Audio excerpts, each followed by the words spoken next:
It is an enormous pleasure to welcome back our Ursula Biemann.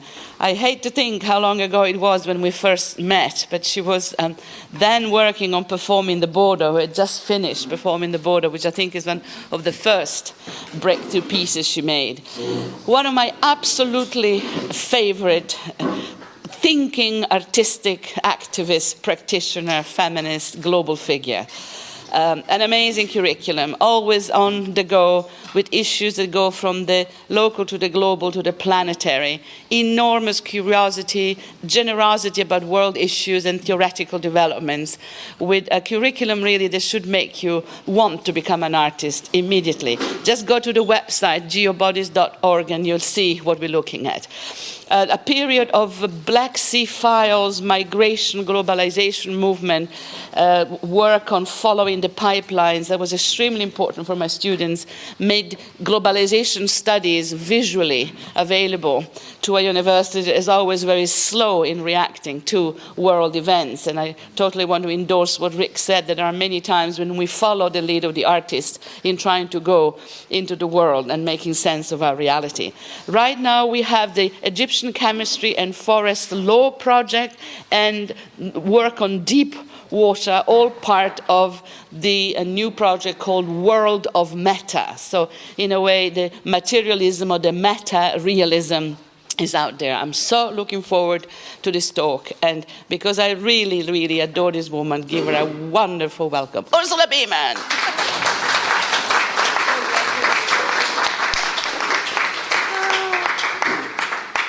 Well, thank you very much for this wonderful introduction and for inviting me to this daunting panel.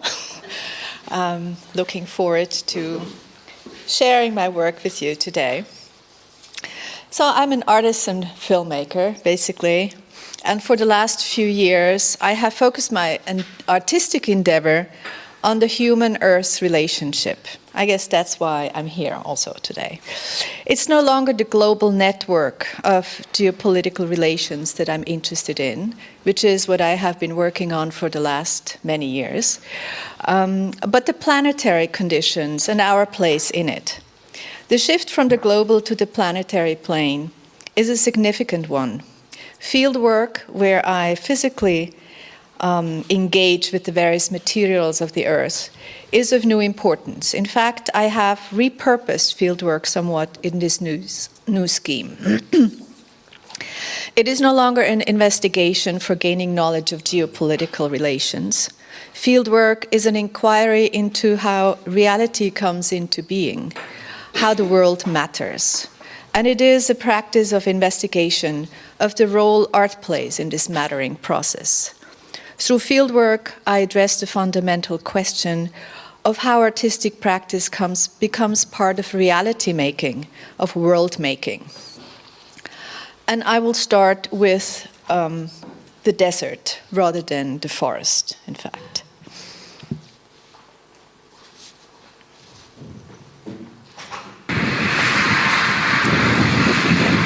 I'm going to turn down a little bit the sound. This whole question of how things materialize is tremendously important if one aspires to have any sort of effect on the world. How do matter and meaning intertwine? Reality for quantum theorists, and for art theorists for that matter, is not something pre-existing out there. It comes into being by measurement, that is, through the attempt at defining boundaries and properties. Scientists speak of measuring when it comes to determining qualities. Artists would rather speak of framing. The first thing that needs to be determined is whether it's matter or energy. Quantum physics assumes that the properties of an object are indeterminate before the measurement. It's not that we do not know these properties before measurement, but that up to that moment it is undetermined whether it is particle, in which case it has weight and is positioned in space and time, or it is energy, it is wave, and it is unlocatable pure energy. More strangely, it is both particle and wave. Only in the instance of observation is it determined to be either or. It is this performative moment of measurement or framing that generates matter through a differentiating act. That's how we are part of the world in its differential becoming. This is not the same as participatory observation, although this too is a form of quantum behavior. Quantum theory demolishes the very idea that we can have knowledge of the world from above and outside, and tell us that there can only be knowing as part of being. Difference is what matters. Particle theorist Karen Barad explains this beautifully in her book, Meeting the Universe Halfway. The world articulates itself differently. That's how one part of the world makes itself known to another part of the world. Part of the world becomes profiled and intelligible to another part of the world. To be is to be intended towards the other. The process generates complementarity. We are constantly producing a world half of which remains invisible.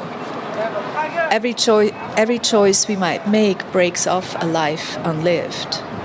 What matters is marked off by that which is excluded from mattering, but not once and for all.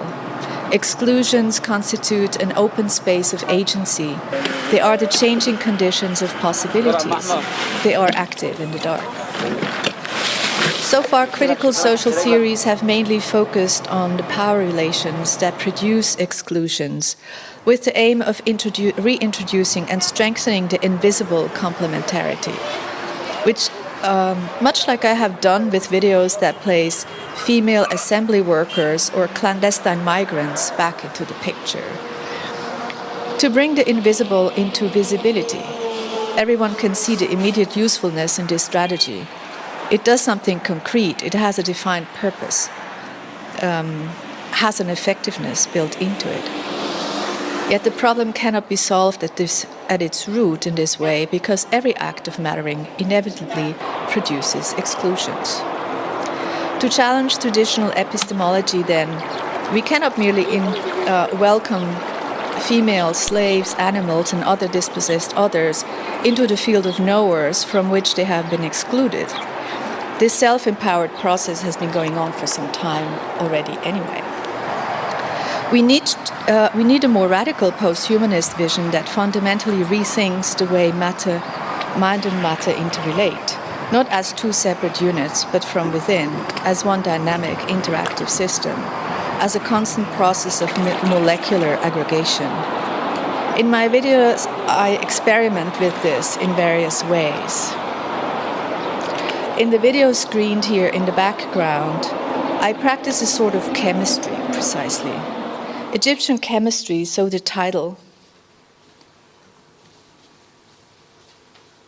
Why is this? Egyptian chemistry, so the title of this project, enters the molecular structure of Egypt. It engages in the water ecologies of the River Nile and the delta wetlands. I'm interested in the transformations that are set in motion by environmental and water engineering, that is, the dynamic processes of water and soil chemistry that are recomposing the physics of the territory from within. In my fieldwork, I traveled along the course of the River Nile, looking at how its changing waters have become entangled in different states of the region's imaginary. How do we encounter the water in this mighty river when it is captured as a force of energy, a source of transformation, as in the science-led projects of modernization from the Nasser era? In more recent periods, how are bodies of Nile water giving form to an aggressive, speculation-driven exploitation of the country, as in the big artificial agroscapes of the New Valley or Toshka, a colossal development project drawing water from Lake Nasser in the desert depression. In the anatomy of the country entirely dependent on the Nile, it is easy to see how water enters every fiber of Egyptian life as it encroaches on land use politics, crop cycles, nitrate industries, soil composition, farmers' collectives, oxidants, irrigation technologies, and hydropower. Together, these entities constitute a significant part of Egyptian reality. Water samples were taken in 16 locations along the Nile and the Delta. You saw the sampling video back there. Their chemistry was probed and the locations documented in their socio-ecological configuration.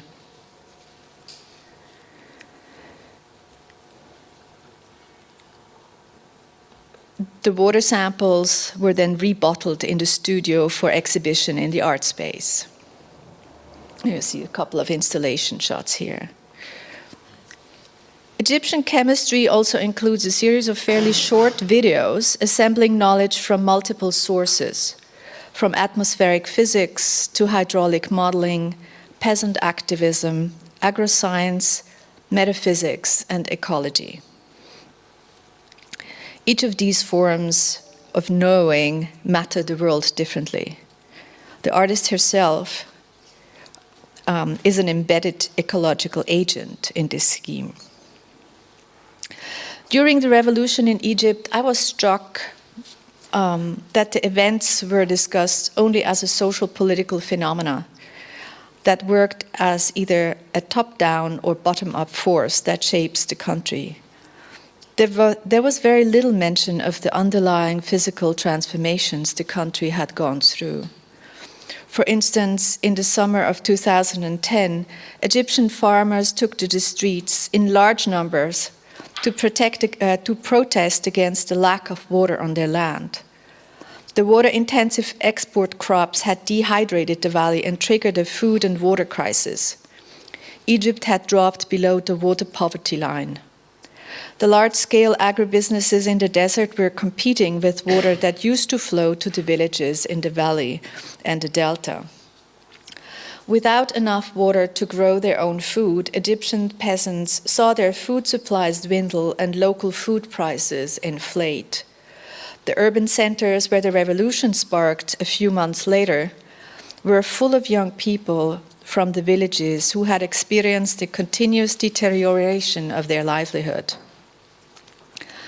Altered water chemistry transforms soil quality and entire agroecologies, engaging land management and peasants' desires, in entering the food supply chain and urbanization processes.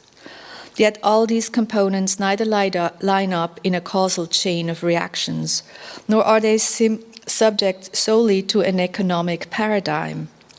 In Egyptian chemistry, I organized them into a hybrid ecology, equipped with agency. In this scheme, giant desert developers and tiny water pollutants can unfold equally effective actions.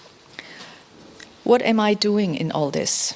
I see the agency of image making not so much located in the intentionality of the filmmaker who sets out to represent a situation in this way or another. This project is not merely one of knowledge production. Rather, the agency is found within a filmmaker's process and her direct contribution to exchanging the configuration of materials, politics, and knowledge. Art is taken as an organizing force in the world. As to fieldwork, I should say that in artistic research, it is often more rewarding to direct only partial attention to the explicit object of analysis while leaving ample lateral space for the brain to roam and encounter the coincidences that all fieldwork generates. The methodology of Egyptian chemistry sets out to unhinge thought patterns rather than affirm them. This open method favors a state of divided attention, granting the freedom to mentally relax in all directions. In this mode, one is disposed to not merely define the findings, but to be sensitive to the faint signals from the realm of exclusions and possibilities, and to semi-conscious affects and ideas that dwell in the material and immaterial surroundings, so that all this merge into a shared narrative matrix. The project is an attempt to make contact with the metachemistry of things in this way.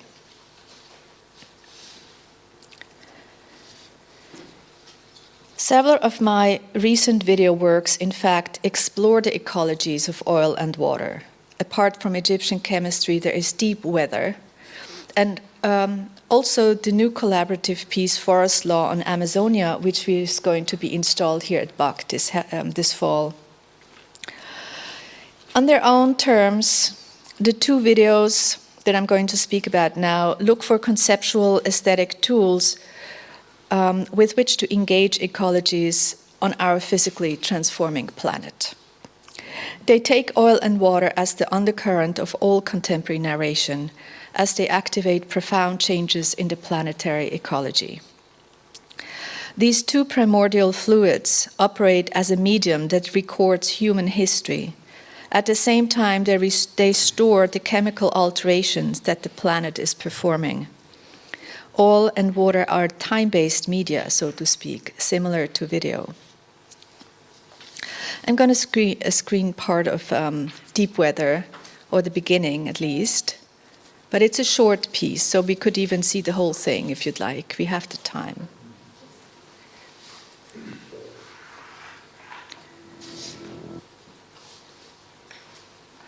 Never quite know how to activate. Okay.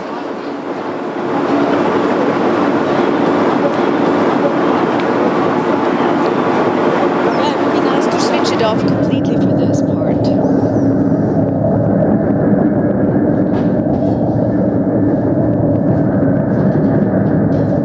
The Athabasca River flows north through Alberta into the Arctic Ocean. It feeds vast boreal forests and wetlands and the native trappers and hunters who live on the game.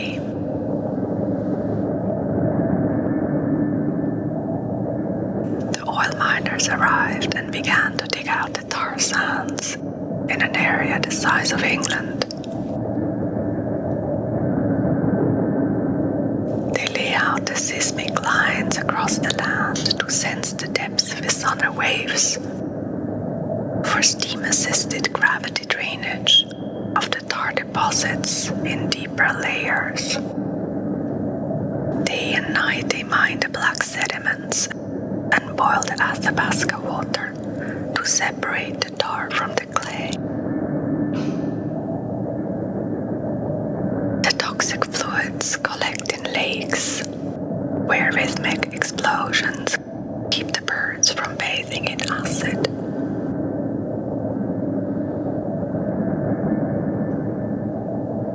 The wildlife has retreated, the trap lines are empty. The elders call the spirits, the young ones sing rap songs. And acid winds hissing, evolution isn't fast enough, mutate.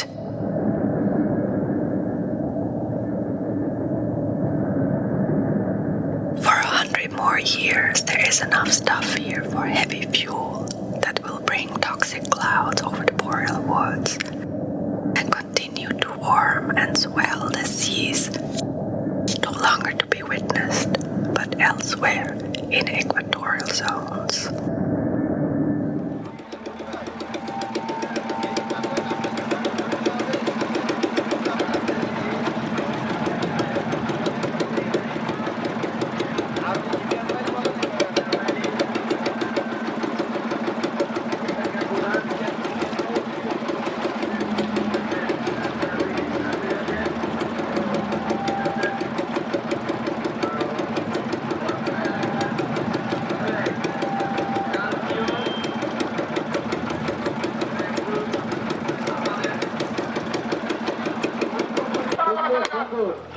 সবাইকে ধন্যবাদ জানাচ্ছে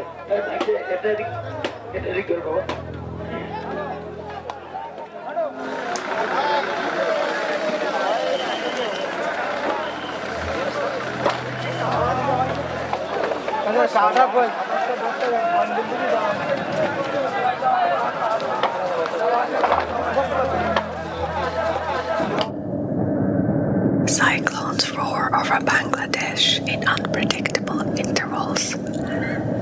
Powerful inward spiraling winds forming within circular motion, approaching in lightning speed. The meteorological station sends signals, and efforts are made to bring within a scientific order the sea and its storm systems.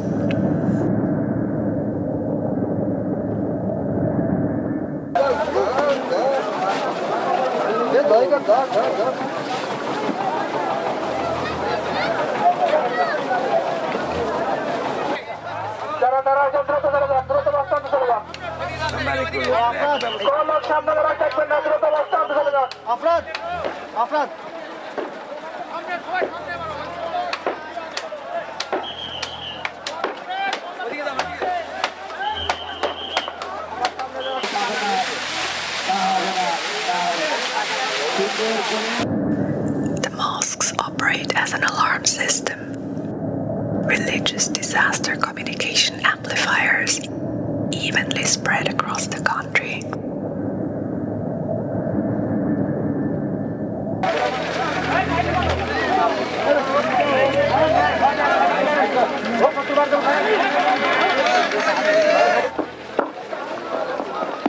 বাঁধের উপর কোনো লোক থাকবেন না। শ্রমিক ভাইদের দৃষ্টি আকর্ষণ করে বলছি,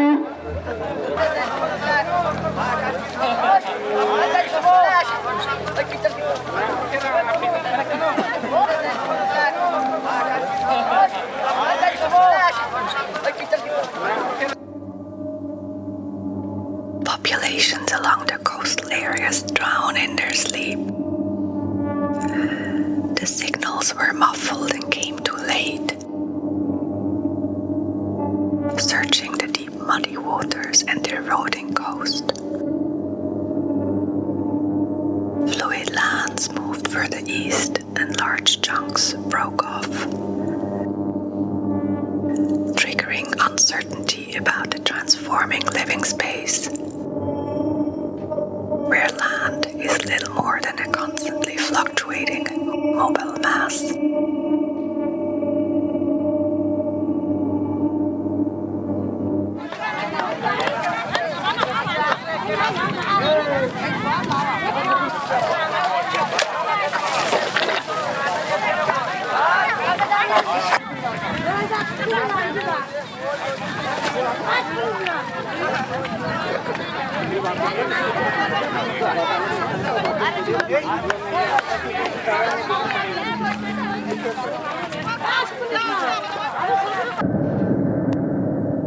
Relentlessly building higher embankments in these hydrogeographies. Collective social actions to protect villages on the outer rim of these amphibian territories. Through self-organized humanitarian landscaping in tune with the melting Himalayan ice fields, rising planetary sea levels, and extreme weather events.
These are the measures taken by populations who increasingly have to live underwater when large parts of Bangla will be submerged and water is declared the territory of citizenship.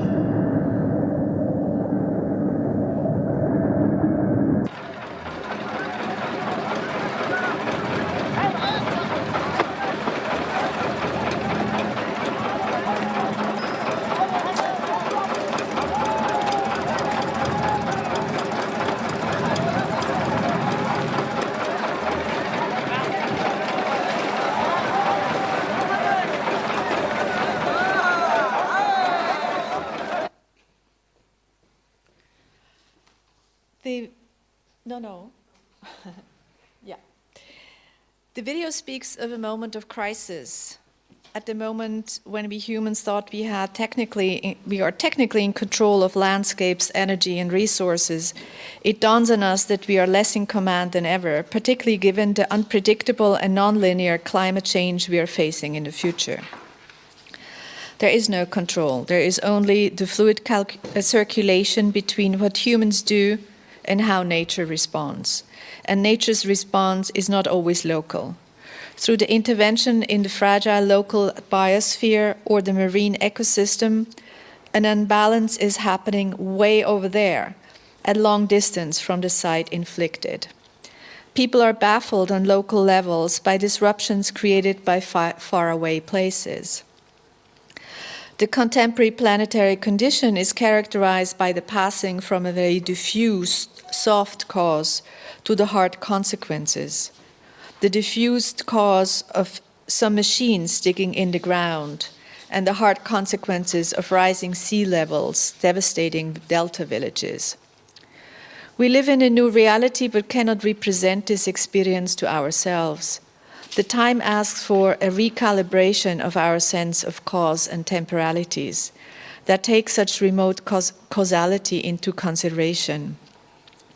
We need to find aesthetic means to experiment with and communicate these in a way that reaches the social imaginary, not just the rational mind. So it's not merely more data and diagrams that are needed.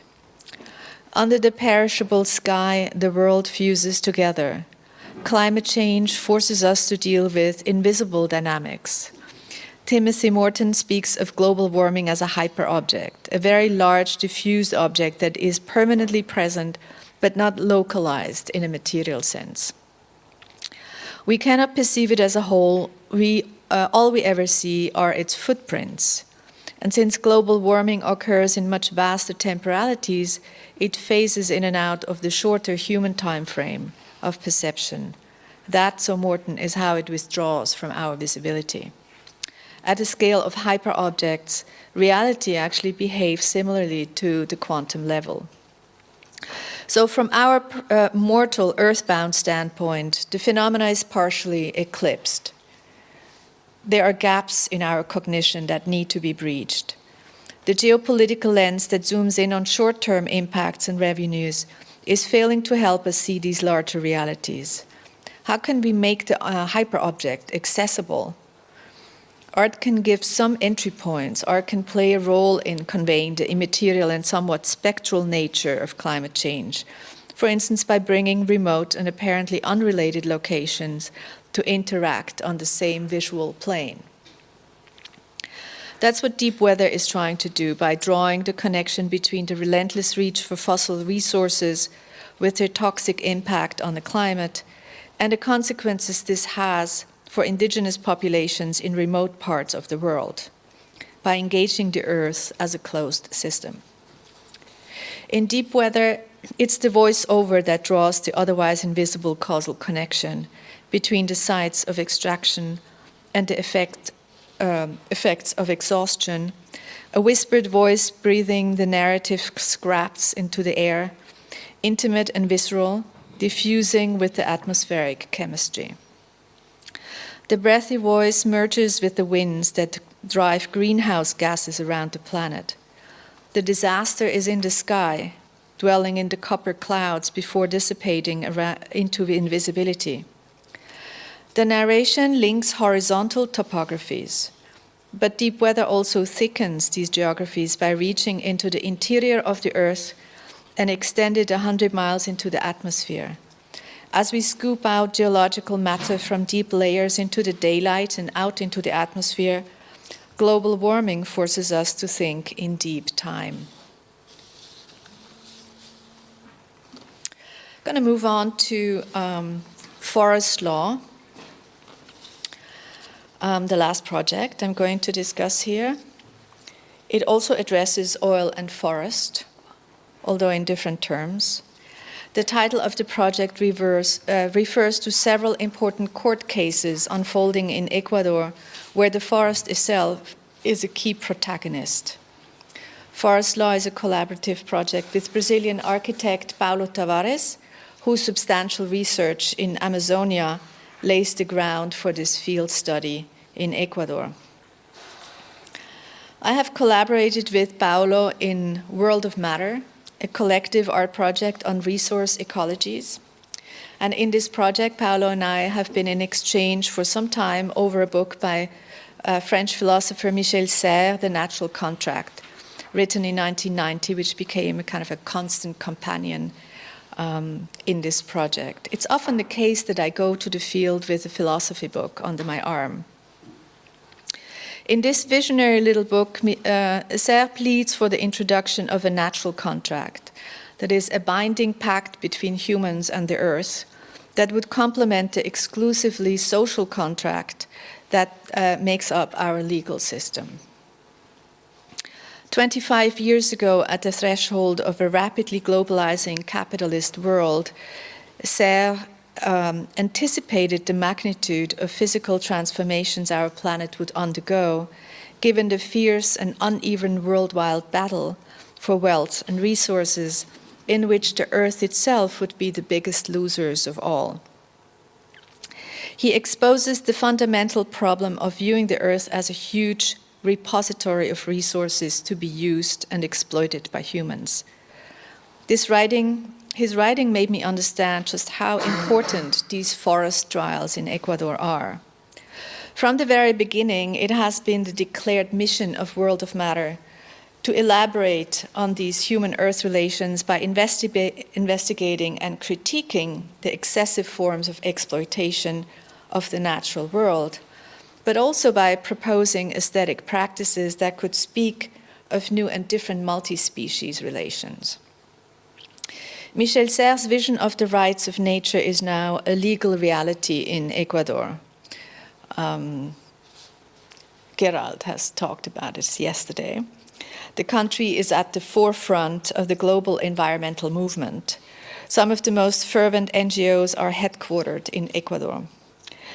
A series of indigenous uprisings in the 80s and 90s have led to a new government with a much stronger representation, indigenous representation in the assembly and the court. And it led to a new constitution that was signed in 2008.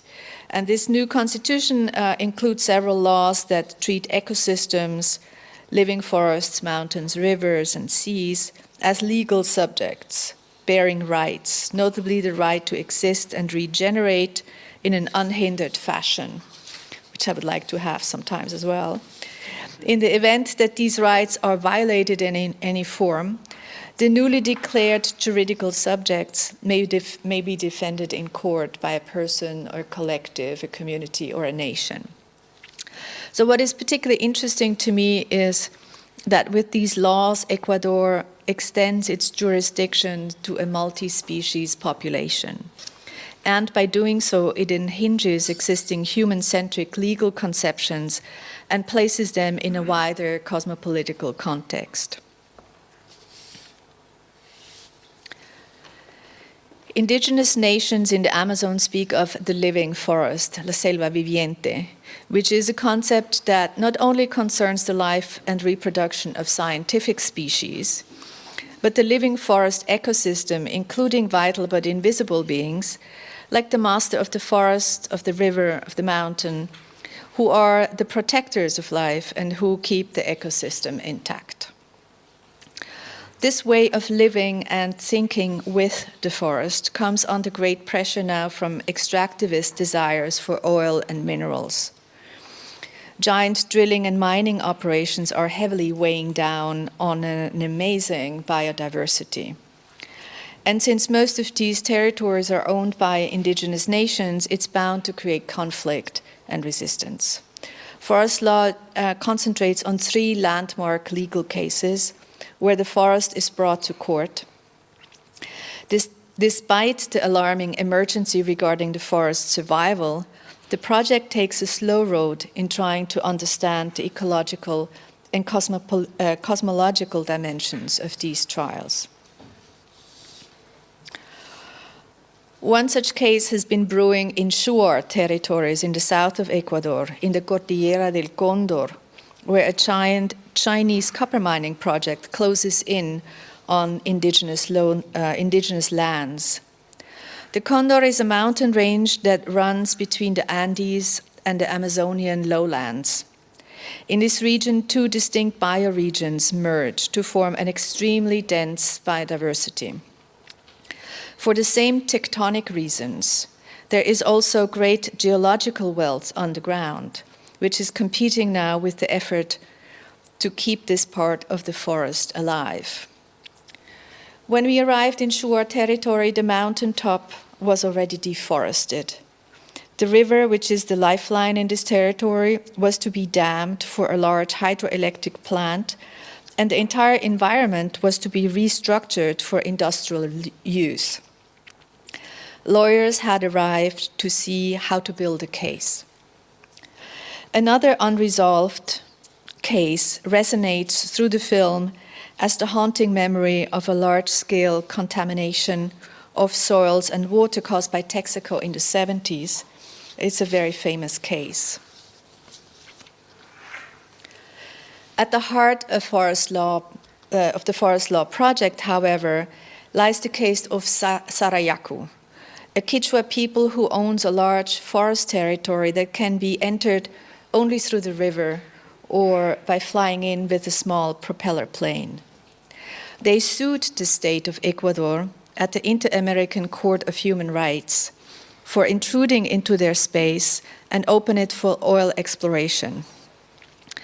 A foreign oil company came and laid out their seismic lines across the land to form a deadly grid of buried explosives in the rainforest. Paulo created a number of cartographies, number of maps that are part of this project, together with Samane Muafi. And one of them is discussing the case of Sarayaku, where you can see the white outlined territory is the Sarayaku territory, which is about 150,000 hectares. It's a really big piece of the forest that they own.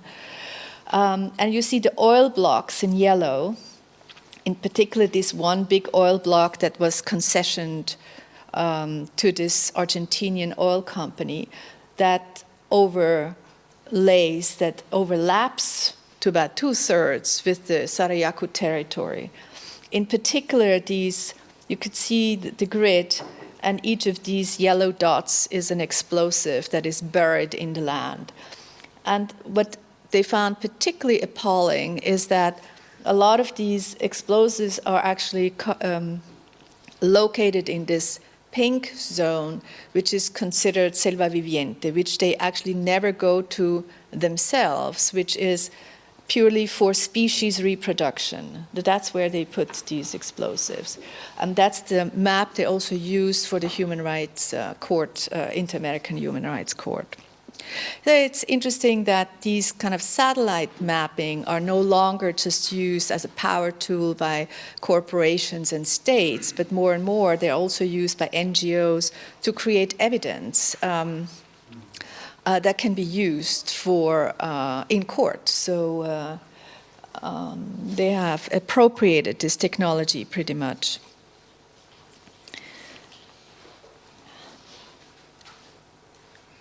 I'm going to show you a clip, a short. La selva viviente es la selva de los seres, la selva por donde los micro, macro organismos se intercomunican, se interconectan con nosotros, donde vamos a tomar energía para nuestras emociones psicológicas, físicas. También son espacios donde se transmite los conocimientos a través de los yachag, a través de los ancianos hacia los hijos. Es una área de educación propia, y también son zonas donde entramos en comunión con otros seres, y esos seres nos transmiten las energías vitales para poder vivir, para poder continuar. Y ese es la selva viviente. Para nosotros el desarrollo primero y nace desde el respeto a la vida, el respeto a los derechos de los pueblos que estamos viviendo aquí milenariamente, ancestralmente, guardando esta naturaleza. Ahí sale el verdadero concepto del desarrollo. Caso contrario, para nosotros es una agresión, es una imposición, es un genocidio silencioso que va generando poco a poco. That's the leader of the Sarayaku Quechua people who gave us an interview about the meaning of the forest for their life and for their land. So after a decade of struggle, Sarayaku won the case. For forest law, a project that is particularly interested in practices that extend beyond a human-centric perspective, the Sarayaku trial is groundbreaking in that it evolves at the intersection of human rights and the rights of nature as two profoundly entangled realms. That is, the nature has rights. If the nature has rights, it also serves human rights as well. But I see these two legal cases unfolding in Amazon also as an opportunity to consider a comprehensive earth jurisprudence that lies beyond property rights and other human-centric laws, a model for universal nature rights, possibly. At present, nature, life forms and their ecologies are treated by the world legal system as mere property to be traded, consumed, and at best protected by environmental laws, while entire living systems of the earth are legally invisible. The Amazonian trials made me speculate about a sort of multi-species world citizenship. I'm going to see what is this next.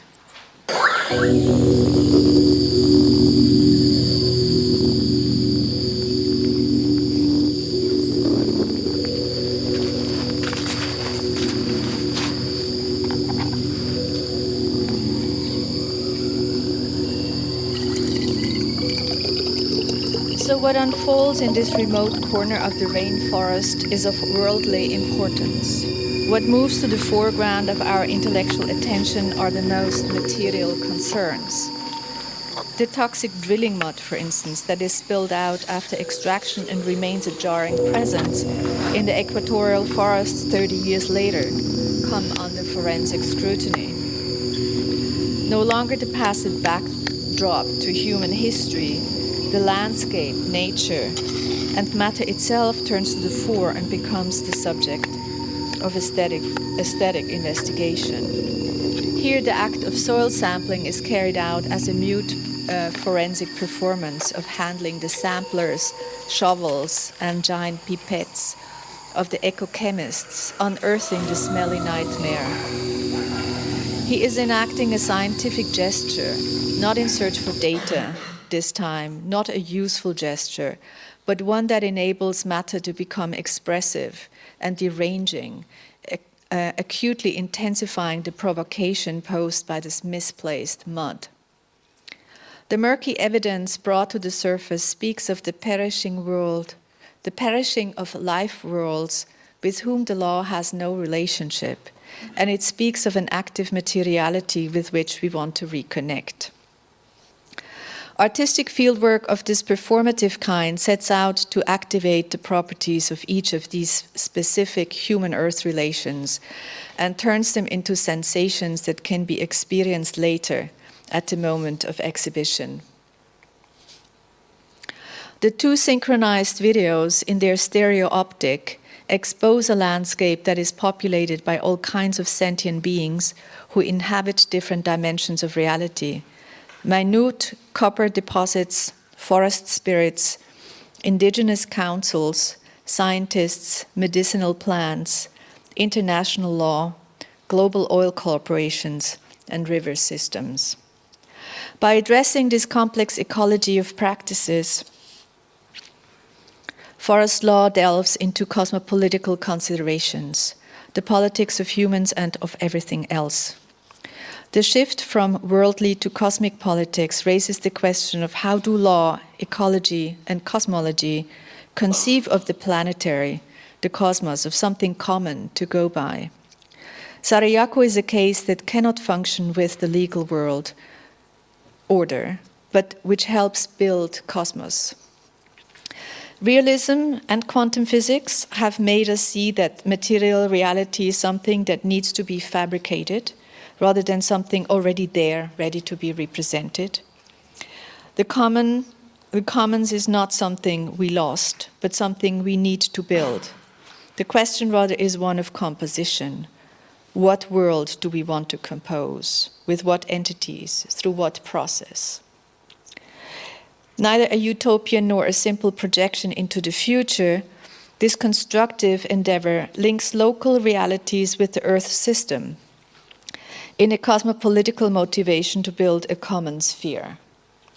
Isabel Stenger suggests that the future articulation, that is, the linking of the multiple divergent worlds, can only happen through a slow epistemology of perplexity, wandering, and vulnerability. Her slow cosmos is full of spaces of hesitations, where what is common can be examined and redefined. In her words, it is a matter of imbuing political voices with the feeling that they do not master the situation they discuss, that the political arena is peopled by shadows, with shadows of that which does not have a political voice, cannot have, or does not want to have one. Her proposal, then, is not a manual for good and efficient cosmoforming. It is an invitation to decelerate, respect speechlessness, and give those more weight who do not function within the parameters of language, reason, and cost-effective productivity. It allows for various variable temporalities.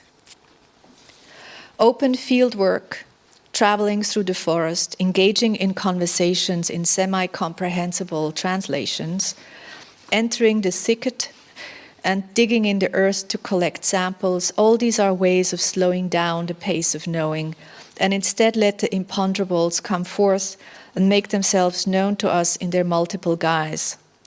It is a practice through which to form a different commons, a different cosmos.